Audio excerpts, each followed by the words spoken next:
नमस्कार good morning everyone मो आर्य आज गुरुत्वपूर्ण खबर गुड़िक आपण मानक जनइबी न्यूज गुड़िक भल लगे निश्चित भाव गोटे लाइक करी चैनल को सब्सक्राइब करदे। तो चलतु आज गुरुत्वपूर्ण खबर गुड़िक उपर नजर पकाइबा। तेबे आसिला बड़ खबर, प्रधानमंत्री आवास योजन समस्त को मिलिबो पक्का घर। तेबे पीएम आवास योजन 6 लाख अधिक घर निर्माण करने केंद्र सरकार मंजूरी देइछन्ति। ए योजनार द्वितीय पर्यायर सहर आसंता 5 वर्ष 1 कोटी घर निर्माण करने लक्ष्य रखा जाई अछि।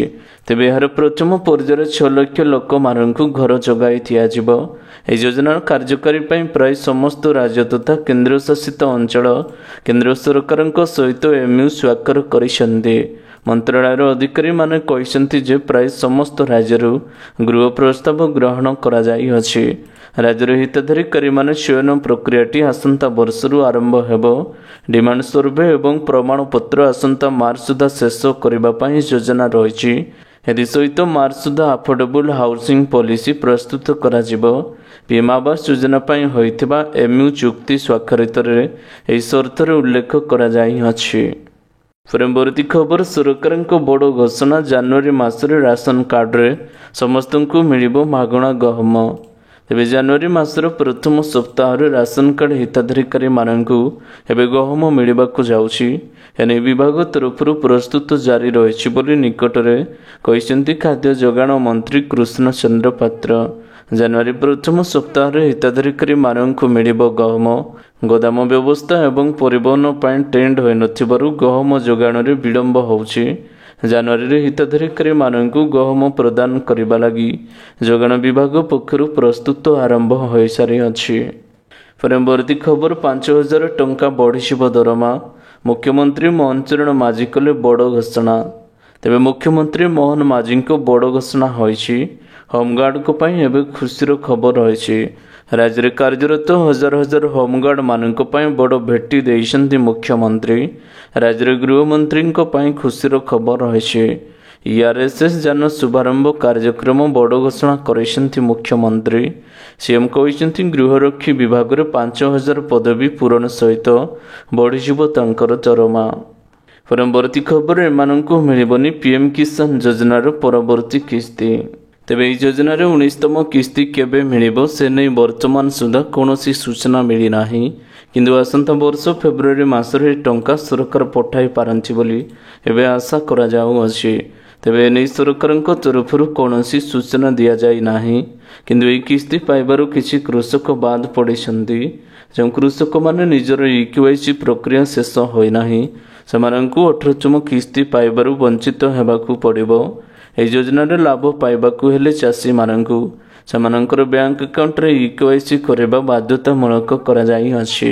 ए व्यतीत बैंक अकाउंट रे एनपीसीआई सहित लिंक करबा मध्य आवश्यकता रहिछि। यापर टंका कृषकक अकाउंट को पठा जिवो। अनियमितता एवं ठकई को रोकिबा पई केंद्रर प्रधानमंत्री नरेंद्र मोदी सरकार ए योजनार किछि परिवर्तन करिसंदे। सेति मध्यरु सबठारु गुरुत्वपूर्ण होउछि ई केवाईसी।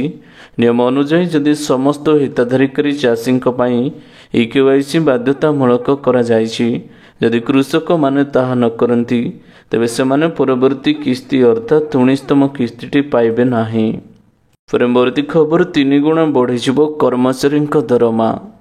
तेबे निकटरे केंद्रीय कर्मचारी एवं पेंशनभोगी मानक पई महंगा भत्ता वृद्धि करिसेंति केंद्र सरकार। चलित वर्ष महंगा भत्तार 3% वृद्धि करा जाई अछि।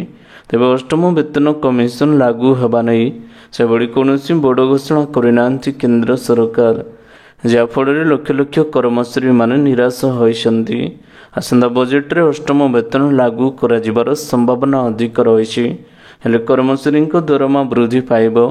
किछि रिपोर्ट रे प्रकाश पाइछि जे कर्मचारी दरमा रे 186% वृद्धि हेबो। केंद्रीय कर्मचारी वर्तमान सर्वनिम्न दरमा 18,000 टंका रहिथिबा बेले 8म वेतन लागू हेले ताहा अति कम रे 51,480 टंका होइजिबो। परवर्ती खबर, सकाळु सकाळु कमिला पेट्रोल एवं डीजेल दर। तेबे देश रे पेट्रोल एवं डीजेल नुआ मूल्यटी जारी करा जाई अछि। भुवनेश्वर पेट्रोल एवं डीजेल नुआ दरटी जारी करा जाइछि।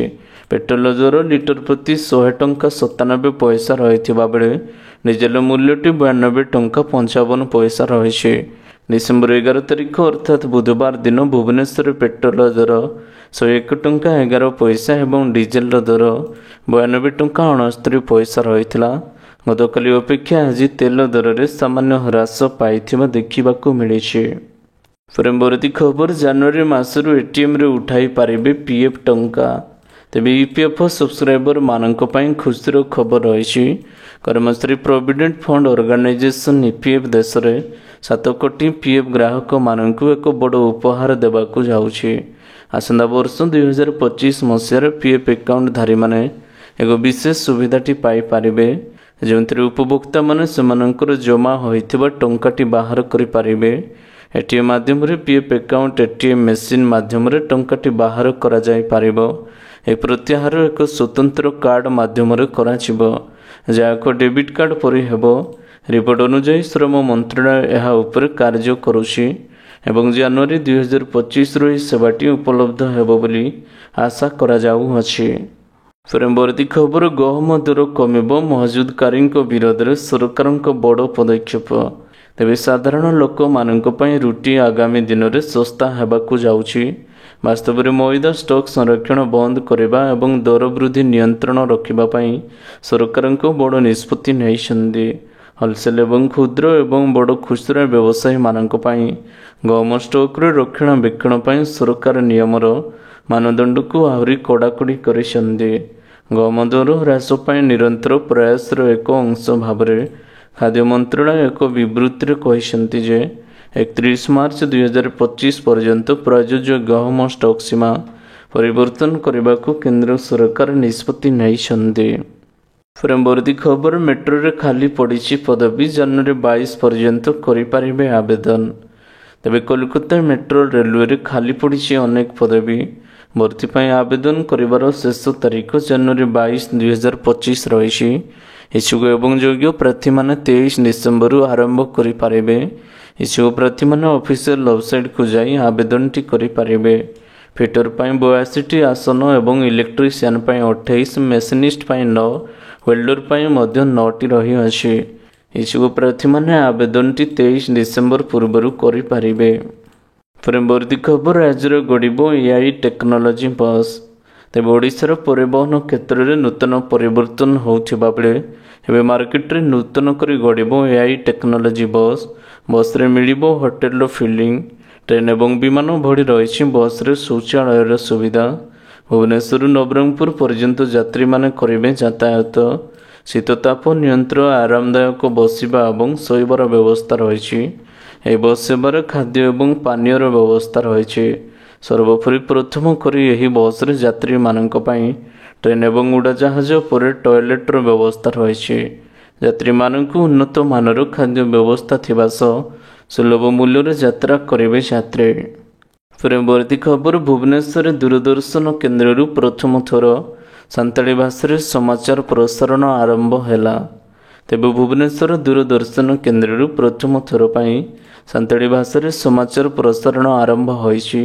ଡିଡି ଓଡ଼ିଆ ଚ୍ୟାନେଲରେ ସାନ୍ତାଳୀ ଭାଷାରେ ସମାଚାର ପ୍ରସାରଣ ଆରମ୍ଭ ହେବା ଖବର ଶୁଣିବା ପରେ ରାଷ୍ଟ୍ରପତି ଦ୍ରୌପଦୀ ମୁର୍ମୁ ଖୁସି ବ୍ୟକ୍ତ କରିଛନ୍ତି। ଏହି ରାଷ୍ଟ୍ରପତି ଦୂରଦର୍ଶନ, ସୂଚନା ଏବଂ ପ୍ରସାରଣ ମନ୍ତ୍ରଣାଳୟକୁ ଧନ୍ୟବାଦ ଅର୍ପଣ କରିଛନ୍ତି।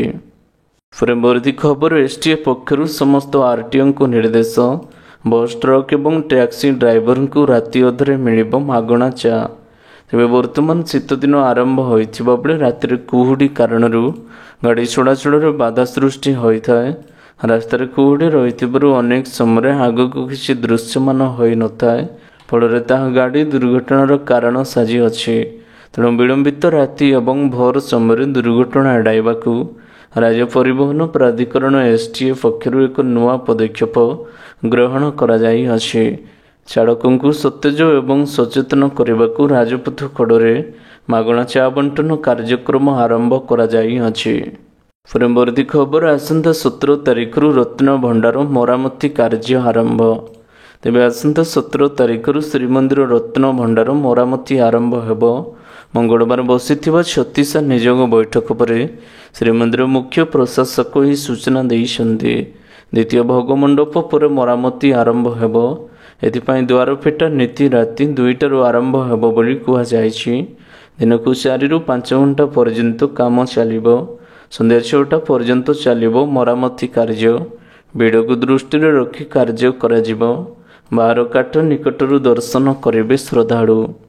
परवर्ती खबर 14 वर्षर रेकर्ड भांगिला जातीय राजधानी दिल्लीर शीत। तेज शीतर थरुची राजधानी। जातीय राजधानी दिल्ली रेकर्ड भांगी शीत। कहुच्छी कि दिल्ली में 14 वर्षर रेकर्ड भांगी शीत। चलित शीत मासर प्रथम थर लगी दिल्ली में सर्वनिम्न तापमात्रा 5 डिग्री तलू खसी आसी अच्छे। सफदरगंजर तापमात्रा 4.9 डिग्री रेकर्ड करा जायछि। रविवार ठारू दिल्ली में शीतर लहरीटी जारी रही अछि। दिल्ली समेत पूरा उत्तर भारत में शीत पड़ुछि। किछि दिन है दिल्ली में शीतर प्रभाव अधिक रही। गतकाली शीत दिल्ली में रेकर्ड भांगिथिला। डिसेम्बर आरंभरू दिल्ली में सर्वनिम्न तापमात्रा 4.9 डिग्री रेकर्ड करा जाई अछि। परवर्ती खबर मुख्यमंत्री बड़ घोषणा खूब शीघ्र पूरण हेब 10,000 पदवी। खूब शीघ्र गृह विभाग में पूरण हेब 10,000 पदवी। एने मुख्यमंत्री मोहन चरण माझी बड़ घोषणा करिसेंती। ट्विन सिटीर प्राथमिक चिकित्सा आम्बुलांस एवं फायर सेवा जोगाइब पुलिस। जरूरी सेवा प्रदान को त्वरान्वित करबा पई एही योजनाटी आरंभ होइछि। एही अवसर में गृहरक्षी पदवी वृद्धि पई घोषणा करिसेंती मुख्यमंत्री। से कहते गृहरक्षी नियुक्ति कटकणा को सरकार हटाई देइछन्ते। परवर्ती खबर चलित वर्ष भारत में 11,000 कोटी टंकार होइछि अज्ञात आय। तेबे financial intelligence unit India FCYND 2024 मसीह प्राय 11,000 कोटी टंकार अज्ञात आय चिन्हट करिछि। गुरुवार दिन अर्थ मंत्रालय पक्षरु यह सूचनाटी दि जाइछि। आईन श्रृंखला एजेंसी सहित FINDA द्वारा शेयर होइथिबा एवं सूचना कहुଯାଇଛି जे चलित वर्ष 10,998 कोटी टंकार अज्ञात आय चिन्हट होइछि। आहुरी मध्य 2,763 कोटी टंका मूल्यर अपराधिक आय चिन्हट करा जाइथिला एवं 983.4 कोटी टंका मूल्यर संपत्ति संलग्न करा जाई अछि। परवर्ती खबर इतिहास रचिले Elon Musk 400 billion dollar net worth पहुँचबारे विश्वर प्रथम व्यक्ति हेले। तेबे इतिहास रचिसेंती एलन मस्क 400 बिलियन डॉलर संपत्ति रखिबारे हेले दुनियार प्रथम व्यक्ति। बुधवार केवल गोटे दिन रे ही तांकर संपत्ति 62 बिलियन डॉलर वृद्धि पाइछे। आ तांकर समुदाय संपत्ति बा नेटवर्थ तेबे हो जाइछि 447 बिलियन डॉलर। ब्लूमबर्ग रिपोर्ट अनुसार बुधवार स्पेसएक्स एवं यार निवेशक कंपानीर कर्मचारी एवं इनसाइडर्स को ठारू 1.25 बिलियन डॉलर शेयर किणवाकू सहमत होइछि।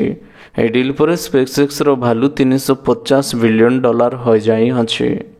परवर्ती खबर 4 घंटा बंद रहिबो श्रीजीव दर्शन।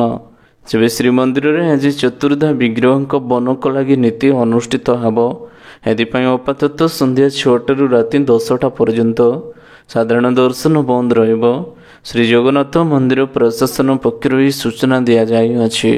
श्रीमंदिर में मध्याह्न धूप सरिबा परे दत्त महापात्र सेवक माने रत्न बेदी महाप्रभुंकर बनक लगी नीति संपन्न करिवे। हिंगुल हरिताल शंख कस्तूरी एवं कला आदि प्रकृति रंगरे महाप्रभु को श्रीमुख श्रृंगार कराजिबो। यह एक गुप्त सेवा एवं स्वतंत्र नीति होइथिबारु संध्या 6टारू राति 10टा पर्यंत सर्वसाधारण दर्शन बंद कराजिबो। परवर्ती खबर स्वाभाविक होइनी 108टी आम्बुलांस सेवा। तेबे स्वाभाविक होइनी आम्बुलांस कर्मचारी आंदोलन आज भी जारी रहिबो। 108 आम्बुलांस कर्मचारी आंदोलन प्रभावित हेब रोगी सेवा। कर्मचारी को पुनर्नियुक्ति विषय किसी निष्पत्ति होई नथिबारु ऑफरोड मोड्रे रोगी सेवा जोगाई देबाकू संघ निष्पत्ति नैछे। नियम अनुसार ऑनरोड रे गाड़ी न चलाइले कार्यानुष्ठान नेब कर्तृपक्ष। सेपटे कर्मचारी धर्मघट जोगु राज्यव्यापी रोगी सेवा बाधाप्राप्त होई अछि। स्थायी नियुक्ति बकेया दरमा प्रदान ग्रेट्युटी प्रदान छोटे कर्मचारी पुनर्नियुक्ति आदि 7 दफा नहीं जीपीएन बटन ऑफ करी ऑफरोड मोड्रे आम्बुलांस चलाउछन्ते। परवर्ती खबर पुणी शीतरे थरिला ओडिशा। तेबे पुणी शीतरे थरिला ओडिशा। दिनक 4 ରୁ 5 डिग्री खसीची तापमात्रा। 2 सप्ताह पर राज्यर पारद पुणी तड़मुहा होइछि। 3ଟି ସହର ରାତିର ତାପମାତ୍ରା 15 ଡିଗ୍ରୀ ସେଲସିୟସ୍ ତଳକୁ ଖସି ଆସିଅଛି। ନଭେମ୍ବର ଶେଷ ସପ୍ତାହରେ ଶୀତ ଆରମ୍ଭ ହୋଇଥିବା ବେଳେ ଡିସେମ୍ବର ପ୍ରଥମ ସପ୍ତାହରେ ମେଘୁଆ ପାଗକୁ ଝିପିଝିପି ବର୍ଷା କୋହଲା ପାଗ ଯୋଗୁଁ ଶୀତ ହଠାତ୍ ଉଭେଇ ଯାଇଛି। ପୁଣି ଶୀତର ପ୍ରକୋପ ଦେଖିବାକୁ ମିଳିଛି। କେନ୍ଦୁଝର ଏବଂ ଅନୁଗୁଳରେ ରାତିର ତାପମାତ୍ରା ଦିନକରେ ସର୍ବାଧିକ 5 ଡିଗ୍ରୀ କମିଯାଇଅଛି। ଝାରସୁଗୁଡ଼ା ସବୁଠାରୁ ଥଣ୍ଡାର ସହର ପାଲଟିଅଛି। ରାତି ତାପମାତ୍ରା ସର୍ବନିମ୍ନ 10.8 ଡିଗ୍ରୀ ରହିଛି। ଭୁବନେଶ୍ୱରରେ ବି ରାତିର ତାପମାତ୍ରା 3 ଡିଗ୍ରୀ କମିଯାଇଅଛି। ତେବେ ଆସନ୍ତା 4ରୁ 5 ଦିନ ଯାଏଁ ରାଜ୍ୟର ରାତିର ତାପମାତ୍ରାରେ କୌଣସି ପରିବର୍ତ୍ତନ ହେବ ନାହିଁ। ଶୀତ ଯୋଗୁଁ ସ୍ଥାନୀୟ ଅଞ୍ଚଳର ପର୍ଯ୍ୟଟକଙ୍କ ଭିଡ଼ ଦେଖିବାକୁ ମିଳିଛି। ଆଗାମୀ ଦିନରେ ଆହୁରି ପାରଦ ତୋଡ଼ମୁହାଁ ହେବା ନେଇ ପାଣିପାଗ ବିଭାଗ ଆଶଙ୍କା କରିଅଛି। ତେବେ ଆଶା କରୁଛି ଆଜିର ଗୁରୁତ୍ୱପୂର୍ଣ୍ଣ ଖବରଗୁଡ଼ିକ ଆପଣମାନଙ୍କୁ ନିଶ୍ଚିତ ଭାବରେ ଭଲ ଲାଗିଥିବ। ଯଦି ଭଲ ଲାଗିଥାଏ ଭିଡ଼ିଓକୁ ଗୋଟେ ଲାଇକ୍ କରନ୍ତୁ ଏବଂ ଚ୍ୟାନେଲକୁ ସବସ୍କ୍ରାଇବ୍ କରିବା ପାଇଁ ବିଲକୁଲ ବି ଭୁଲନ୍ତୁ ନାହିଁ। ଆପଣଙ୍କୁ ଭଲ ପାଇବା ସ୍ୱରୂପ ଭିଡ଼ିଓକୁ ସେୟାର କରିଦେବେ। ପୁଣି ଦେଖା ହେବ ଲାଟେଷ୍ଟ ଅପଡେଟ୍ରେ। ସେତେବେଳେ ପର୍ଯ୍ୟନ୍ତ ବିଦାୟ ନେଉଛି। ବନ୍ଦେ ମାତରମ୍, ଟେକ୍ କେୟାର, ବାଏ ବାଏ।